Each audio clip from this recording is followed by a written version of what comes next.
হেতি ঘাটা হয়ে থাকে সে চেয়ে দেখবে দেখবে না তো ঘরের স্বামীকে বস করতে গেলে কিন্তু এইসব সাজতে হয়।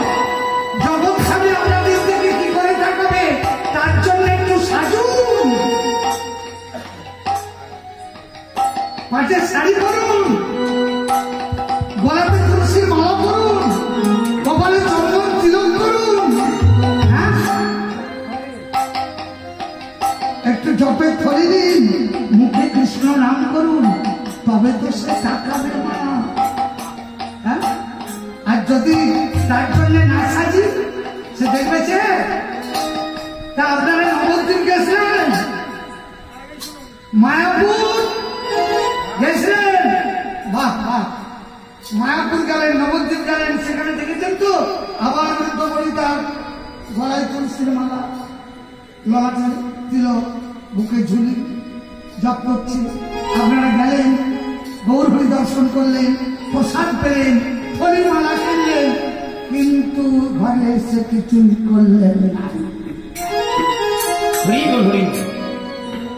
তাহলে গোবিন্দ আপনার দিকে তাকাবে? আমার কথাটা শুনুন, একটা করে তুলসী মালা না পারলেও বেলমালা পরবেন, তিলক করবেন, অঙ্গ সেবা করবেন, জপ করবেন। হয়তো বলবেন এসব করলে তো অখাদ্য কুখাদ্য খেতে পাবো বাবা। হ্যাঁ, গলায় তুলসীর মালা পরবো, তিলক করবো, মাছ মাংস ডিম পেঁয়াজ রসুন আর খাওয়া যাবে? আপনাদেরকে খরাত করে বলছি এগুলো করবেন আর যা খুশি খাবেন, খাওয়ায় বাধা নেই। রামকৃষ্ণদেব বলেছেন আত্মা যা খেতে চায় তাকে দাও, আত্মাকে কষ্ট দিও না।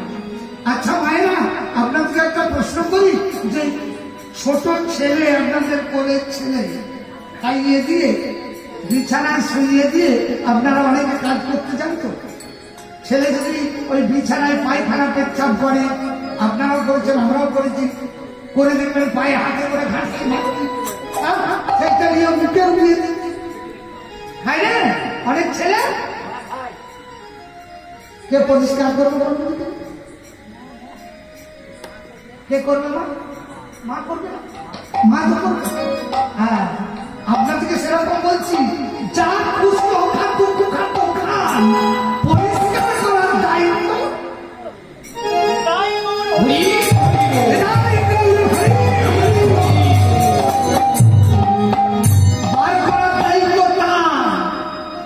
একদিন নিজে থেকে মন বলবে আরে সব খাবো না।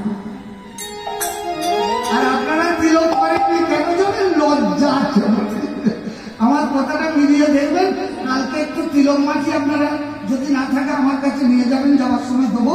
কাল সকালে উঠে তিলক তিলক কেটে চান করে তিলক কেটে ঘর থেকে বেরিয়ে দেখবেন একবার মজাটা। আপনার যদি যা থাকে, পাশের মেয়েরা থাকে, দেখে বলবো বাবা চমকির মা আবার ভক্ত হয়ে গেল নাকি বলবেন? হ্যাঁ, এই লজ্জা। গোবিন্দ বলেছে লাজ লজ্জা ভয় তিন থাকতে নয়। ভুলে গেলে হবে? তাই তো ভগবন্ত বললেন ভূমিতে তাহারে বলো না আমারে সুধা মাখা হরিণা। ভূমিতে তাহারে বলো না আমারে সুধা মাখা হরিণা।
যদি একা যায় আর 4-5টা বউ যদি একসঙ্গে যায় মা, দেখবেন সেই 4-5 জনে ওই একটা বইয়ের নামে চর্চা করতে করতে যাবে। এটি হচ্ছে আমার মায়েদের স্বভাব। তো এরা দেখতে পেয়ে বলছে, এই দিদি, এই সেই মাধব ডাকাতের বউ। ভক্তি শুনতে পাচ্ছেন? আর একজন বলছে, কি সুন্দর দেখতে বউ, বললে ডাকাতের গল্প বললে।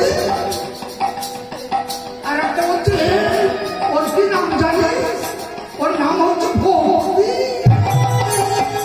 ভক্তি চিন্তা করছে, আমার কি বলছে?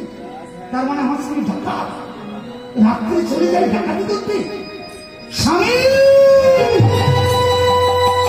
ঘরে ফিরে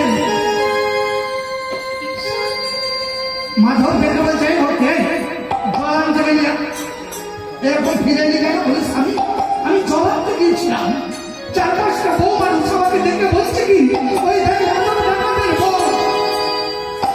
কেউ বলছে ওর নাম ভক্তি, কেউ বলছে পড়ালেখা বললে ডাকাতের গল্পে পড়লি।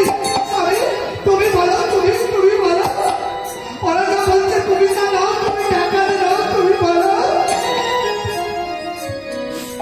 মাধব বলছে, ভক্তি কোন মেয়েটা বলেছে দেখিয়ে দিবি সব।